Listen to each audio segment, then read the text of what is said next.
Okay, everyone, I need you to just stock what you are doing right now. Grab your phone, open your calendar app, and scroll all the way to April 2026. Specifically, April 6th. That is the date. That is the date. If you've been, anywhere near anime Twitter, or honestly just the internet in general lately, you probably already have this circled in bright red ink, maybe with a little pointed hat doodle next to it.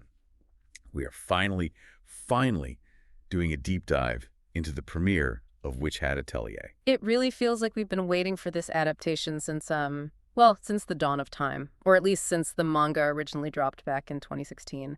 The anticipation has been genuinely agonizing. Agonizing is the exact words. And today, we aren't just going to hype it up, though let's be honest, we're definitely going to do a little bit of that. We are doing a proper deep dive into the official announcements, the trailer reveals, the casting news, basically everything released regarding this April premiere. But I really want to know one thing right out of the gate. Is this actually going to be the masterpiece everyone is claiming it will be? Because the buzz here isn't normal. It's deafening. It is highly unusual. And I think our mission today is really to unpack why that is. Because when you peel back the layers and look at the sources, the studio, the director, the composer, this isn't just another seasonal fantasy drop. This looks like a legitimate bid for anime of the decade. Anime of the decade. I mean, that is a massive claim. We get a lot of good anime every year. But looking at these visuals from the trailers, I'm trying to play the role of the neutral observer here. I really am. But it's hard. It looks absolutely incredible. It does look incredible, but pretty visuals are, well, they're somewhat common these days with high-budget shows. What makes this fascinating to me is the pedigree of the staff involved. We are talking about a convergence of talent that suggests a very specific, very high-quality production philosophy. Okay, let's unpack this then. Before we get into the who is making it, which, by the way, is just a wild list of names, we need to establish the what. For you listening who maybe hasn't read the source material or, just knows the title and sees the cute art online, what are we actually walking into here? So at its simplest level, Witch Hat Atelier is high fantasy, but it's not your typical kill the demon lord kind of setup. The source material builds a world that feels incredibly lived in. Magic is everywhere. It lights the street lamps. It purifies the drinking water. It basically makes everyday life function. But the catch is that not everyone gets to do it. Exactly. And that is the central conflict established right from the jump. The world tells you that you are either born a witch or you aren't. It's genetic, it's fate, it's a completely closed club. And our protagonist, Coco, falls firmly into the art bucket. She's just a humble tailor's daughter living a very mundane life. But she's obsessed with magic, right? She's basically the kid with her nose constantly pressed against the glass. Completely obsessed. She buys the magical picture books. She watches the witches from afar whenever they visit her town. But she's entirely resigned to the fact that she will never, ever cast a spell. She believes the lie that society has told her, that she physically lacks the innate gift to do it. I think we've all felt that at some point. Yeah. That feeling of looking at someone really talented and thinking, well, they just have it and I don't. It's a very universal feeling, and that's exactly what sets up the inciting incident so perfectly. One day, Coco meets a mysterious traveling magician named Queefrey. Ah, yes, enter the handsome mentor figure, a classic trope. Naturally. But here is the hook, and this is what makes the series so special. Coco secretly spies on Queefrey while he is performing magic. She's definitely not supposed to see it. It's strictly forbidden, but she peeks. And what she realizes completely shatters her entire worldview. This is honestly my favorite part of the lore. Right, because she sees that he isn't chanting some mystical incantation or summoning inner glowing energy. He's drawing. He's literally just drawing. It's ink on paper. Magic in this world is an art form. It's geometry and precise patterns. If you can draw the circle correctly with the right magical ink, the magic happens. It doesn't matter who your parents were or what kind of blood you have. I just love that twist so much. It shifts the power dynamic of the entire world completely. It goes from, oh, I wasn't chosen by the gods, to, wait, I just need to learn how to draw a perfect circle. Precisely. And that realization that the impossible is actually just a skill you haven't learned yet. That is the emotional engine driving the whole story. It democratizes the magic. But it also explains why the witches are so intensely secretive. Right. Because if anyone can do it, then anyone can accidentally blow up a house or do something much worse. So the witches hide the method to protect the world from mass destruction. Which adds a layer of tension I really like. It's not just a happy story about how magic is fun. It's also a story about how knowledge is dangerous. Exactly. The source material is full of enchanting visuals, often compared to Studio Ghibli, but it carries this deep thematic weight about talent versus learning and the responsibility that comes with skill. So we have this incredible premise, a really beautiful story about breaking limits and the joy of learning. But a great story can still be a terrible anime if the production is messy. And looking at this production list from the announcements, it's kind of intimidating. It really is a dream team, but it's also a surprisingly eclectic one. Let's start with the studio then, Bouquet Films. Now, stop me if I'm wrong, but they are relatively new, right? This feels like a huge swing for a newer studio to take on a property this beloved by fans. It is a massive swing, but you shouldn't let the new studio label fool you. Yeah. The core team at Bouquet Films actually spun out of OLM. OLM, remind me what they've done recently. OLM is an absolute titan in the industry. They handled Pokemon for years. They did Call Me Can't Communicate. So the institutional knowledge sitting inside Bouquet Films is very deep. They know exactly how to handle complex, high-profile productions. But taking on Witch Hat Atelier, this is their flag in the ground moment. This is them announcing to the industry we are a prestige studio. They really want to put themselves on the map with this one. Exactly. And to ensure they stick the landing, they brought in Ayumu Watanabe as the director. Okay, so this is where I got genuinely excited. Watanabe directed Summertime Rendering. Which was phenomenal. It was gorgeous. But Summertime Rendering was a suspense thriller. It was tense, it played heavily with shadows and violence in time loops.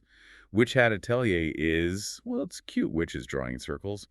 Is he really the right fit for this? See, I actually think he's the perfect fit because of that previous work. Witch Hat Atelier gets compared to Studio Ghibli a lot in the press materials. Yeah, whimsy and wonder is the exact phrase that keeps popping up in all the press releases we looked at. Right.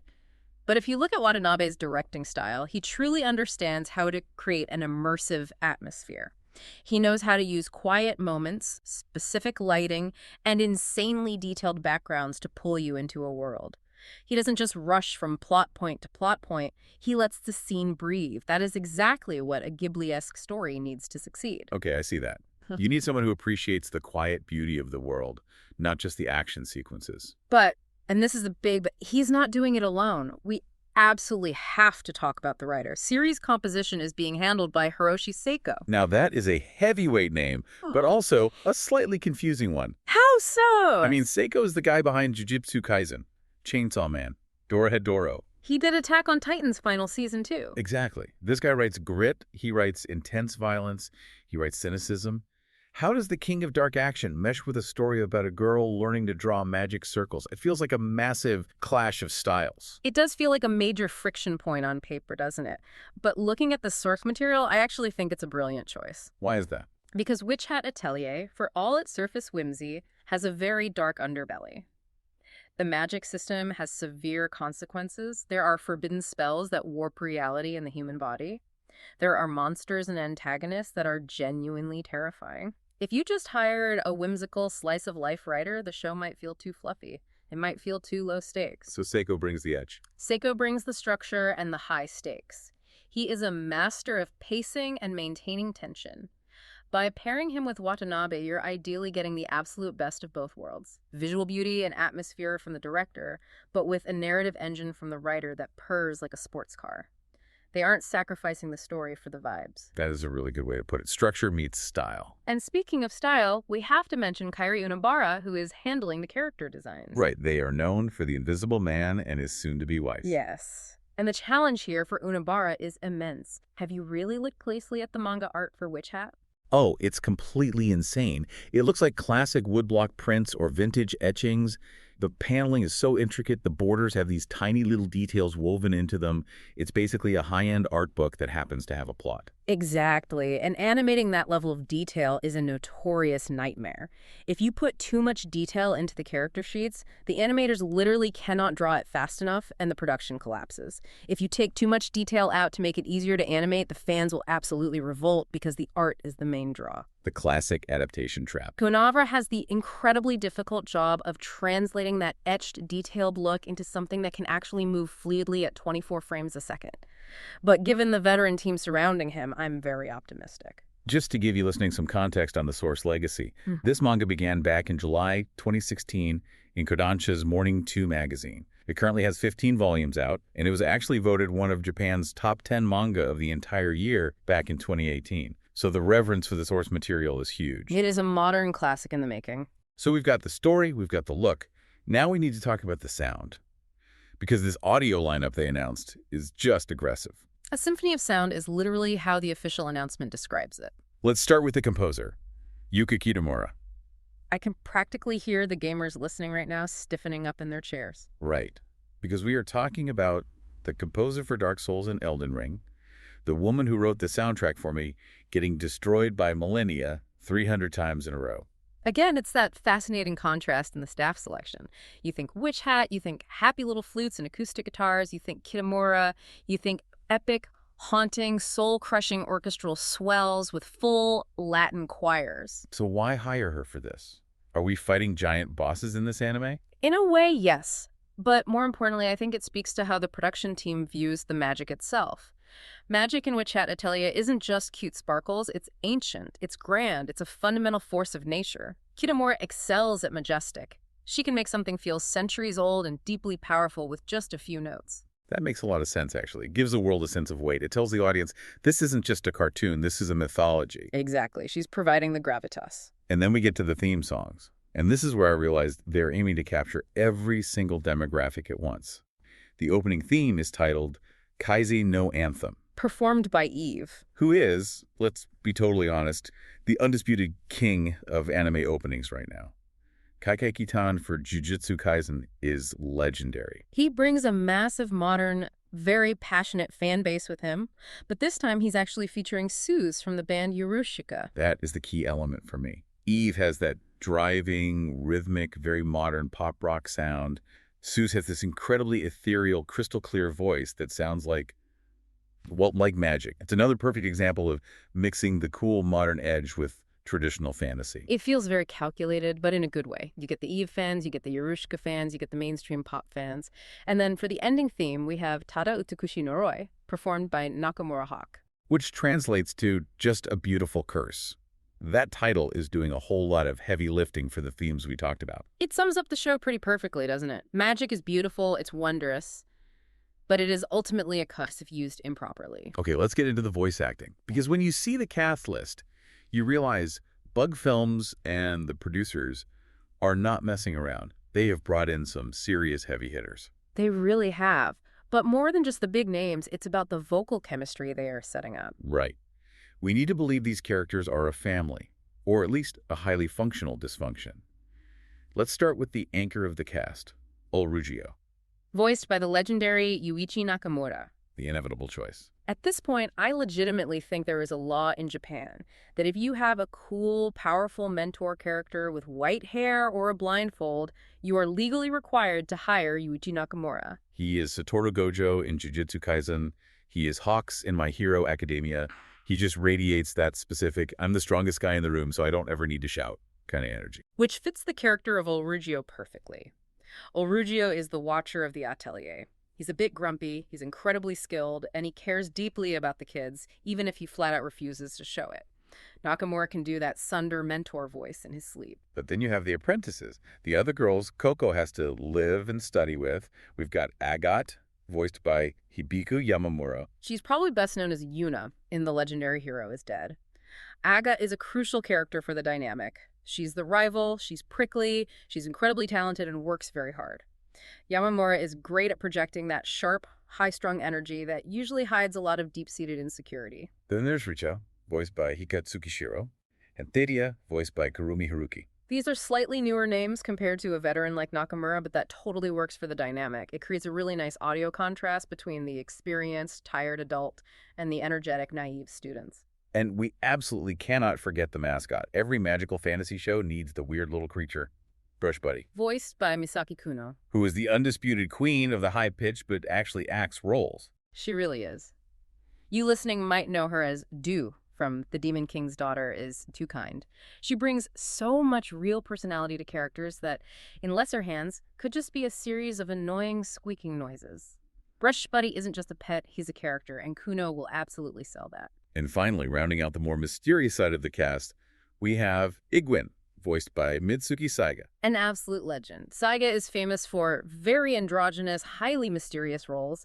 Gachiakuta, Attack on Titan. Basically, whenever you have a character in a mask or a dark hood where you aren't quite sure of their gender or their allegiance, you call Saiga. It just feels like a completely stacked deck. Yeah. From the director to the writer to the composer to the voice actors, everything points to a production team that is taking the source material very, very seriously. They understand they have something special on their hands here. That's really the main takeaway from our deep dive into these sources. This isn't a quick, low-budget cash grab adaptation designed just to sell a few more manga volumes. This is a prestige project. They're aiming to create a modern classic. So, the big question. We are hyped. We are ready. April 6th, 2026. Where do you actually watch it? Because streaming availability can be a total nightmare with anime sometimes. The good news is that Crunchyroll has the keys to the kingdom for this one. Is that a full global rollout? Pretty much the entire map. They've confirmed streaming for North America, Central America, South America, Europe, Africa, Oceania, and the Middle East. So if you have an internet connection and a subscription, you're very likely good to go. And crucially, did they confirm if it's a simulcast? It is a simulcast. Oh, thank goodness. Yes, you'll be able to stream the series as it airs in Japan. That is so important these days, especially for a show like this. Why do you say that specifically for this show? Because it's a mystery. There are deep secrets about the world, secrets about Kiri's past, secrets about the forbidden magic. If we had to wait 3 weeks for a delayed release, the spoilers on social media would be completely impossible to avoid. Absolutely. The simulcast model allows the global community to experience the magic together simultaneously. We can all freak out about the plot twists on the exact same day. It turns the weekly release into an event, rather than just another show to binge later. Exactly. It builds a community. So to recap for everyone listening, because we definitely threw a lot of names and dates and concepts at you today. Let's boil it all down. We have a story about a girl named Coco, breaking the limits of what she thought was possible, set in a world where magic is treated as a visual art. A story that actively challenges the idea of innate talent versus learned skill. We have a top-tier production staff leading the charge, with director Watanabe from Summertime Rendering and writer Seiko from Jujutsu Kaisen. Which suggests a really unique blend of stunning, atmospheric visuals and gritty, structured storytelling. And a star-studded musical lineup featuring the Dark Souls composer and Eve, plus a massive voice cast led by industry legends like Yuichi Nakamura. All of this is premiering April 6, 2026, streaming globally on Crunchyroll. It's going to be a very, very good spring for anime fans. It certainly is. You know, before we wrap up today, I want to go back to that central theme you mentioned way earlier. The ink. The idea that magic isn't a genetic gift you're born with, but just knowing how to draw the lines correctly. It's a really powerful metaphor, isn't it? It really is. It makes you wonder. Coco spent her entire life thinking she was permanently locked out of the magical world because of who she was. Yeah. But the barrier wasn't her genetics. It was just knowledge. It was just technique. And we do that to ourselves in the real world all the time. People say, oh, I'm not a math person, or I'm not an artist, or I'm not a natural leader. We treat everyday skills like they are some kind of genetic magic. We tell ourselves the door is locked and we don't have the key. Exactly. But maybe, just like Coco, we're really just waiting for someone to show us how to hold the pen. Maybe the impossible thing in your life right now isn't actually impossible at all. You just haven't seen the instruction manual yet. You just need to peek behind the curtain. You have to find your cue free.